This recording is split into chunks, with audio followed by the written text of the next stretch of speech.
Україна-21 розуміє усі можливі сценарії, знає, що буде робити у відповідь за будь-якого розвитку ситуації.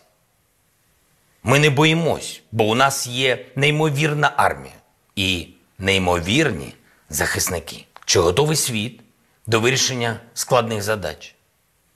Чи перестане він у випадку широкомасштабної агресії з боку Російської Федерації ховатись від неприємних питань? Зокрема, щодо Ради безпеки ООН, Парламентської асамблеї Ради Європи, Північного потоку-2.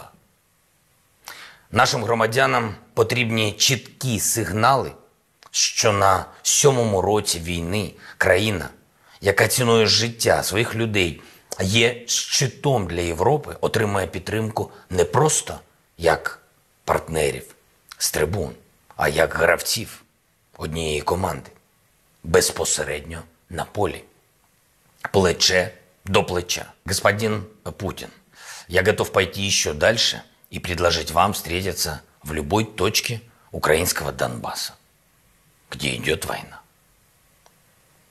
Слава Украине!